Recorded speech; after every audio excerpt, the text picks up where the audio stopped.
Hello, and welcome to this week's edition of Locked On Guardians. When I say week, I should say the Friday edition of Locked On Guardians. I do want to apologize to listeners who didn't get the show till Thursday from the Wednesday show. I got it all loaded up for Roundup Wednesday, and then apparently forgot to hit schedule. So I did want to lead off there. Today's show, though, we're going to talk about we're going to rank the lineups. It's supposed to be one segment. We know I'm a long talker. It's probably going to go two. After that, we will discuss some draft history on the show today. And if we have some time, we'll do a little bit at the end with when I think this season's going to begin, and specifically why I think we're probably looking at least a month or two lost of this year's season. And all of that will be in just a moment on the show.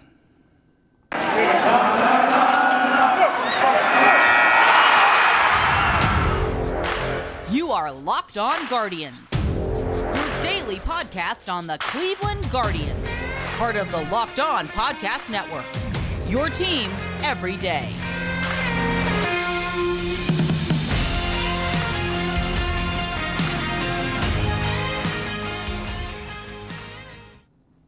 For those who don't know me, as it says on the bottom of the screen, or if you're listening to audibly, my name is Jeff Ellis. This is episode 667, according to iTunes. We are still one iTunes review away from an even 100.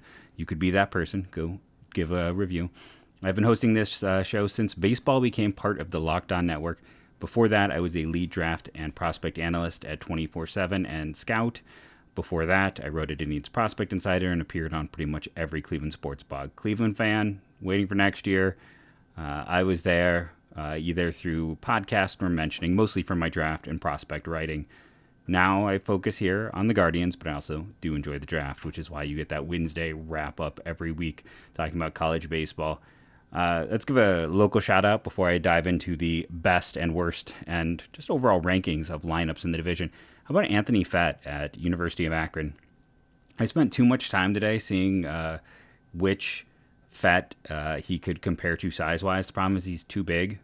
Yes, I was making Star Wars jokes there. I was like, well, maybe he could be a Breaker from Bad Batch. Isn't that his name? Maybe I have it wrong.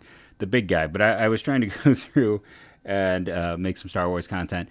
He's pitched decently well. Akron's had a hard schedule. I was trying to think, top of my head, was it Georgia? Did they face Georgia as well?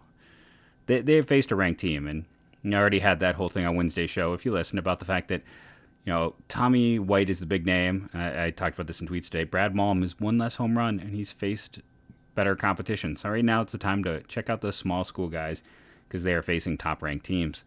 But Anthony Fett has pitched decently well for Akron. I think he's their Sunday starter. Good staff. I didn't talk about him when I did previews. Yes, I was raised on that campus. Yes, my father was part of my grandfather was had his picture up in the jar. I don't think it's probably still there anymore. It's been a while since I've been on campus. But Akron holds a special place in my heart. Enough of that. Let's get into the previews. So, should we start with the best lineup? Now, I went through, and Roster Resource lays things out, and it is nice, but it's also like I really don't think Spencer Torkelson's going to start the year at first base for the Tigers, nor do I think Bobby Witt's going to start the year at third base for the Royals. I don't think it's quite true. I also kind of hate their power rank. It's not the best. So, but at the same time, if I just go and look up stats, for instance, it's a big difference for a team like the Tigers who added Javi Baez. But if we are most of these other teams, though, if you go through, like the Indians, no free agent additions. Talked about the Tigers in terms of free agent additions. Kansas City's free agent additions to their lineup. That's right, there wasn't one. There just wasn't. The Twins, they weren't out there spending or wheeling in the free agent market. The division wasn't in general. I mean, the White Sox added Kendall Graveman. That's outside of Baez, the biggest addition. So it's pretty clear. I mean, maybe not clear isn't the right word, but I think you can make a strong bet that the top lineup belongs to Chicago White Sox. And just looking at something simple like runs created plus, with 100 being the baseline, like how many teams had players with over 200 plate appearances that are still with their team with runs created pluses over 100? The White Sox had 1, 2, I'm only going to count for them, 3, 4, 5, 6, 7. And that's after trading Nick Madrigal. And that's with someone like Gavin Sheets with 179, close to that number, and a 125 runs created plus. Adam Engel, 140, and he had a 127. Yerman Mercedes, remember how hot he was at the start of the year? He still ended with a 102. And that's, Eloy Jimenez with his injury ended with 231 plate appearances, and he was about league average, a 101. It didn't come together for him. Andrew Vaughn was below league average. You got to imagine he's going to take a step forward this year. And again, we'll see what they do with some of these players. Full healthy season for someone like Yohan Moncada. Yasmani Grandal might surprise you, was the highest, followed then Luis Robert. 2, 3. There's the diabetic cat who wants to join the show every time now. Say hi, Nacho. Jose Abreu is your number 3 for them. Then Moncada, then Anderson. They're good. They're deep. They have a lot of things going for them. And it's nice, when you have like Gavin Sheets as a backup option. I think he will be their DH. But if he is DHing and Abreu's at first base, that means Andrew Vaughn isn't necessarily playing every day unless he plays in the outfield, which he potentially could. Then I guess you move Adam Engel, who performed well, to the bench. Second base is an issue. They re-signed Luis Garcia to take over there. They did not pick up the very affordable option on Cesar Hernandez because he just wasn't very good. And he went over to play with the Washington Nationals. He did sign a contract, but they've got those players. And if you look at this lineup, again, right now Andrew Vaughn is not projected as a starter for them. And it's not a perfect lineup. They could definitely use some upgrades. And unfortunately for them, there isn't really help coming. I mean, the top prospects, you're probably looking like, can Micker Adolfo stay healthy and prove himself? I was really high on him a few years ago, but I mean, he's an older prospect. And then Jake Berger, who has just overcome so much. You can go, well, you can. We've discussed this. Scout purged everything, and then 24/7 purged everything. It's like I didn't exist as a writer. But I was extremely high on Jake Berger. I thought he was a really good prospect, and he just kept having freak injuries, and he performed when given an opportunity. Unfortunately, where does he play when you have Kevin Sheets, who performed well, and you've got Andrew Vaughn, who was a high pick, who, performed well, performed decently well. He wasn't like a world beater. I think maybe a little bit of a disappointment, but you expect him to grow and perform better. But yeah, I mean, Berger's blocked. Like if the White Sox weren't a division rival, they would make sense for the Indians to trade with them because the White Sox could use up the middle help. Again, Leury Garcia is going to be their starting second baseman. That's not good for them. They traded away Madrigal. They didn't keep Cesar. Now, the Cesar trade was in division, so who knows? Maybe trades like that could still happen. But the White Sox and they don't have the pieces to go out and really. I'm not a Jared Kelly guy. Never have been.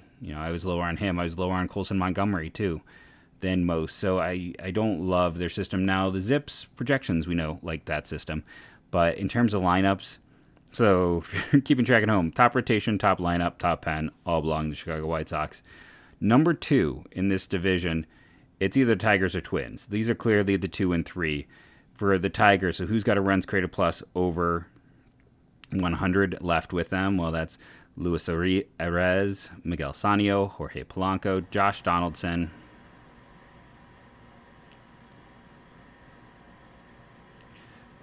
Brian Buxton, and Mitch Garver. And then you have the guys who are close, like in the mid-90s, like Alex Kirilloff, who's only 23, or Max Kepler, who's traditionally a better performer than he was a year ago. I think they're pretty solidly the second-best lineup in the division. They do have some question marks. You were hoping by now that Royce Lewis would be their starting shortstop, or Nick Gordon would maybe have stepped up. Not Nick Gordon. Was it Nick Gordon? Nick Gordon was the other high pick. The high picks haven't worked out. Trevor Larnach will probably be one of their outfielders, and he was okay, but not great a year ago. And defensively, I guess Kirilloff or Larnach is one of those as your DH. And then Buxton covers so much ground, so who cares about the defense, really, in the grand scheme of things. But yeah, Polanco will move back to short. They're done with the Andrelton Simmons. I liked that signing a year ago. It didn't work out for them. But where they are right now, I think they're solidly number 2. They could be 1. They are 2 with the potential to end up the top lineup. I think the gap there is not huge between those two teams. So we're going to come back after a quick break, talk about 3, 4, 5, actually get to your Cleveland Guardians and where they rank in the division in terms of lineup.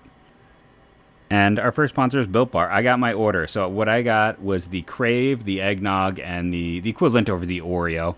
I love Built Bar. I'm kind of sad I didn't get the Churro Puff. I don't know what was wrong with me. It wasn't on sale. Like, it wasn't one of the ones I think that was 25% off.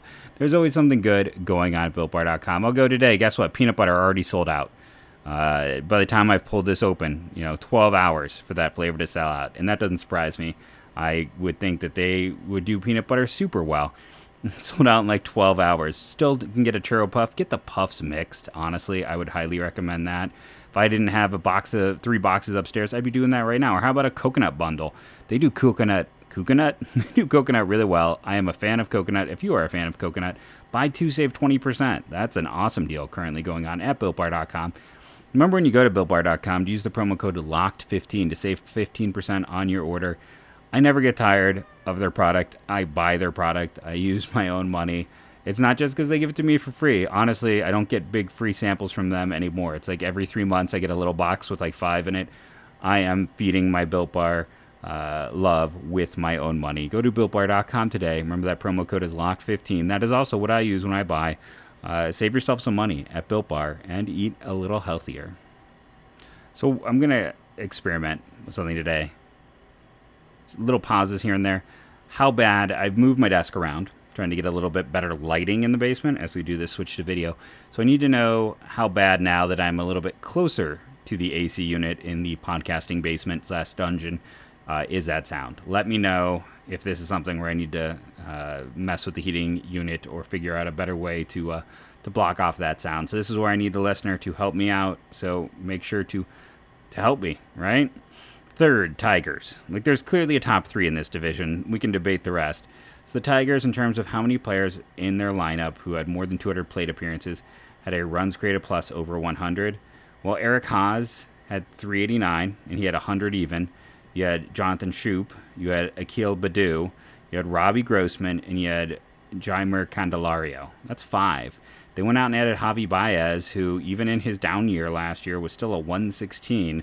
Over the course, the 2020 season was very rough on him, but he's still been, for most of his career, an above-average bat. That gives him 6 guys. That's why you can make a case for them to be 2. You can make a case where if guys like Riley Green and Spencer Torkelson get to the big leagues this year, if they get there and perform, this could, again, potentially be the top lineup in the American League Central. All 3 of these teams I mentioned here have a legit chance of that happening. And that's even if someone like Grossman comes back to earth. I believe in Grossman. You should know that if you listen to the show by now. I feel like I've been, preaching about how I'd have loved the Guardians to have added him a million times through when the show has gone on. But he performed very well last year. That's why, it's funny. You can go back to when I was discussing with my friends over at the Tigers SDR podcast, and I had Rogelio on the show, and he and I are talking, and he's like jealous that we added Eddie Rosario with the Guardians. I know I shouldn't use we. That's going to annoy some of you. But that they got the Guardians added Rosario at a good price, where on the other side of things, the Tigers added Grossman, and it felt like a gross overpay. Dun-dun-dun-dun.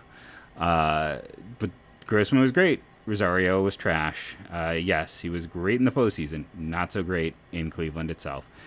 So it worked out for the Tigers. And again, they have the big guns coming up. They've got 2 of the top 10 prospects in baseball.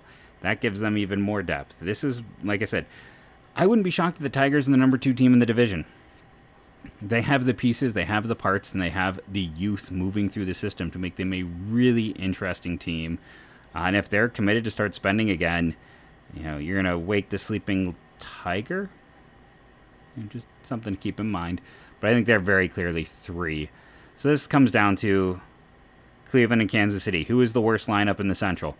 Kansas City, in terms of bats, with 200 plate appearances, with a runs created plus over 100, they had Salvador Perez, Nicky Lopez, Andrew Benintendi. Whit Merrifield starting to lose it. 91. They missed the window to trade him. Still had a WAR of 3.2, a solid defender. Whit Merrifield, Alton, who provided the great idea of like why prospects fail, and it started that series where I went through all those failed prospects.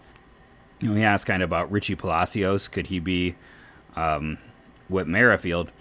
And I think, honestly, your best outcome for getting a Whit Merrifield, of having a player that's Whit Merrifield, is Ty Freeman. That's the guy who's more Whit Merrifield-y. Like, if you want to know what the high outcome, if everything works perfectly for Ty Freeman, he turns into Whit Merrifield.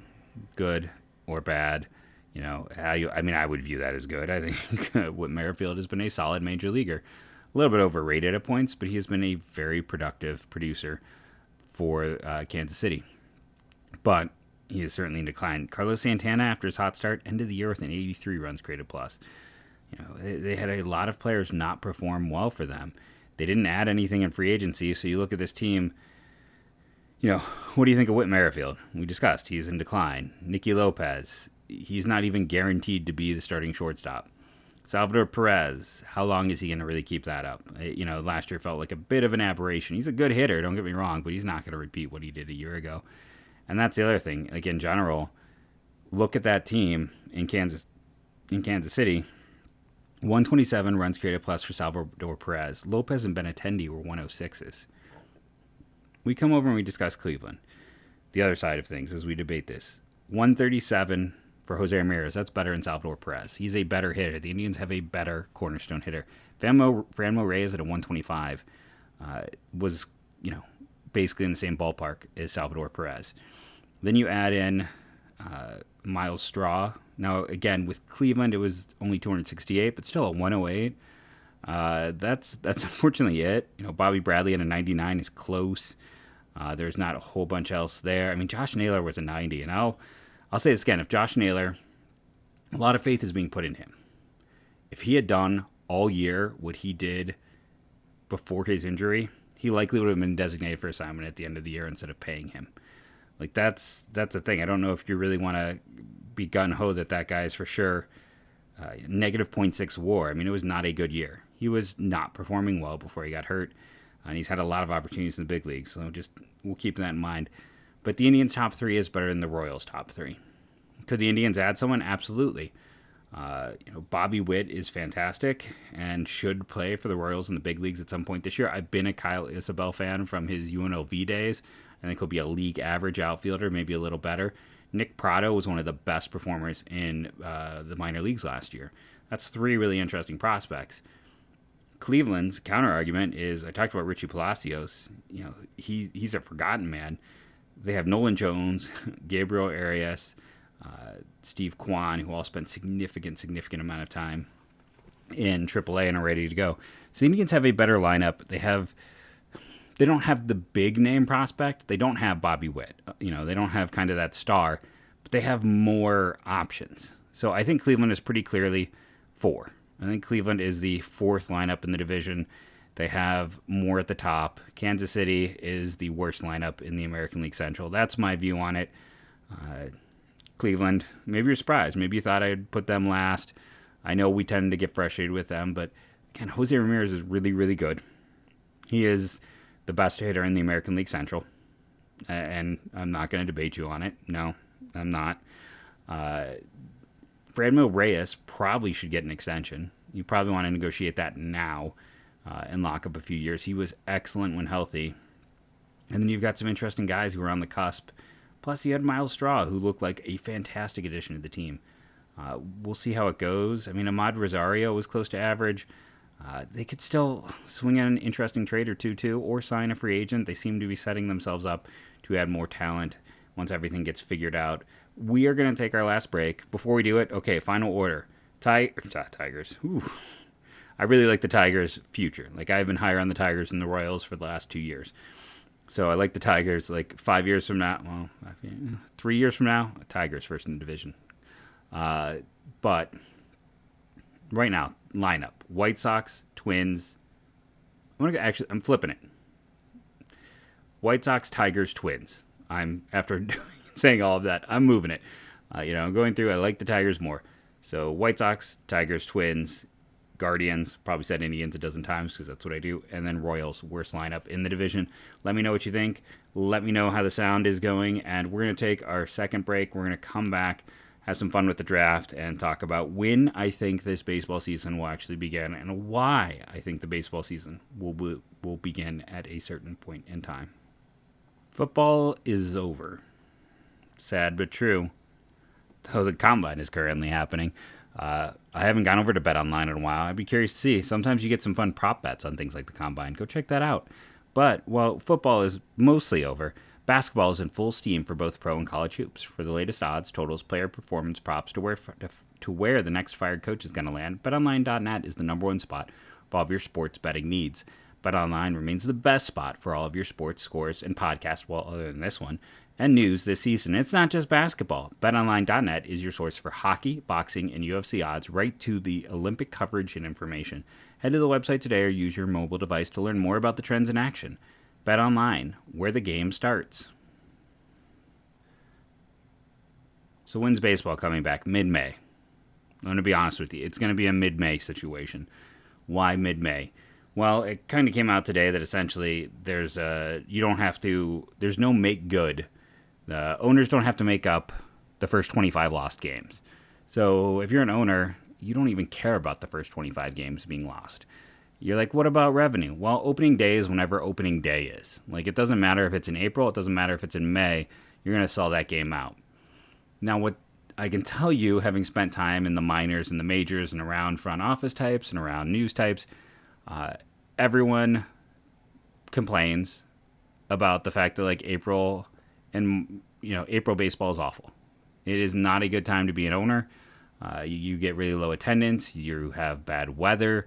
It is colder. Kids are still in school, so parents don't want to necessarily go out late at night and then have to deal with getting home late. There's a lot of, moving parts. And then once you get to the end of May, it's like school's almost done. Parents are not necessarily as worried about that. Sometimes it's like, okay, we took them to a game. Let's just stay home the next day. You know that things are wrapping up. And in Ohio, I kind of look back fondly. I often look back fondly. Love you, Rittman. That was, the best district I ever taught in.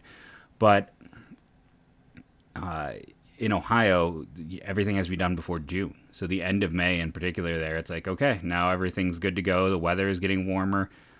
People can go to day games, night games. You don't have to worry about the next day as much if you're taking your family out. There's a lot of things, and attendance always goes up as we get into the summer. And with owners not losing any money if the first 25 games are canceled, it's like, well, you look at the operating expenses of those games. I'm not saying they break even. They definitely make money on having those games. But when you look at not having to pay the players for 25 games, they might make more money by not playing those games. Like, the operating expenses at the ballpark might be one thing because it's going to be smaller crowds, but not paying players for, I guess I should have done the math right. 25 divided by 162.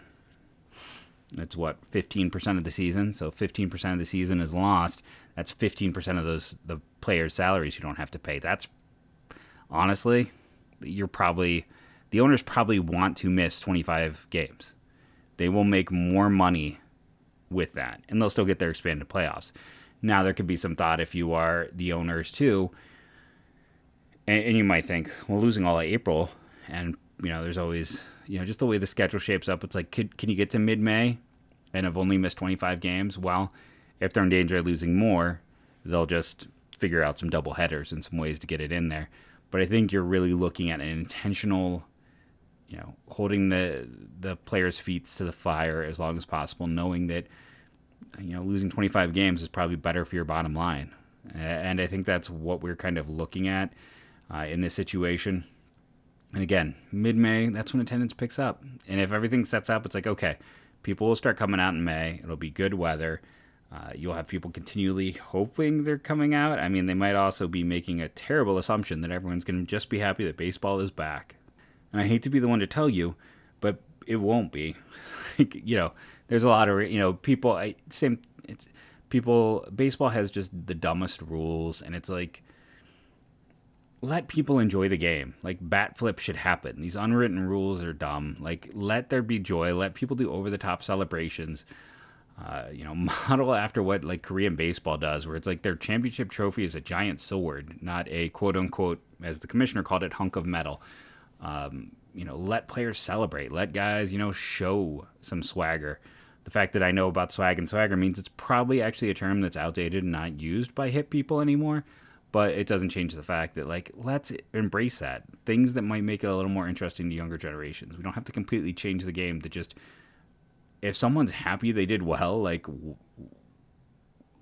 the fact that we're like, oh, act like you've been there, that's fine if that's your thing. But, like, if a guy wants to do backflips down the bases, let him do backflips down the bases. That doesn't affect me. That's maybe I'm just too much of a results-focused analytic mind, but however it gets us there. So this is really off topic. It's a different rant of mine in general. But yeah, I just think you're going to see baseball not start till 25 games are lost. Like, that's a very intentional number. That is the fact that is there because TV money is the big part anymore. Like, that matters the most. And even if they lose more than 25 games, then they'll just make good. Like, that is where we are with the sport. They'll figure out ways. But mid-May, I think that is probably what we're looking at for baseball's return. I think we'll stay locked out until then. I don't know where the compromise is going to be. I will say what I've said all along.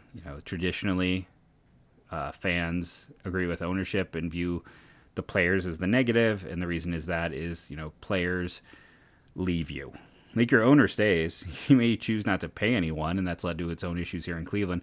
But it's always like, well, if this was a capped league, and I mean, there is truth to the fact that if there was a cap of some sort, it would allow teams to stay together. And I would love the idea of a capped league if we had open books and if we knew, like, okay, players get, it's like the NBA or the NHL where it's like they get 52 or 53 and the owners get 48. By the way, how ridiculous to some degree is that the owners get 48% of the money. Yeah, I get they own those teams, but at the same time, it's like they own it by the will of the players. Baseball's refusal to open books. It's just, it's hard to trust them, right? And again, these are billionaires who we give them free stadiums, who you look at what happened with the Indians. The city agreed to give them, we talked about this on the show, a bunch of municipal money.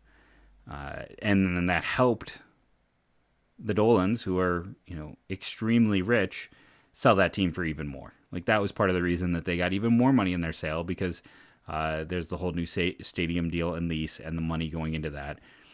And that, it's the ridiculousness that it is stadiums are a public handout for billionaires. But we never seem to get as angry about that as we do other things.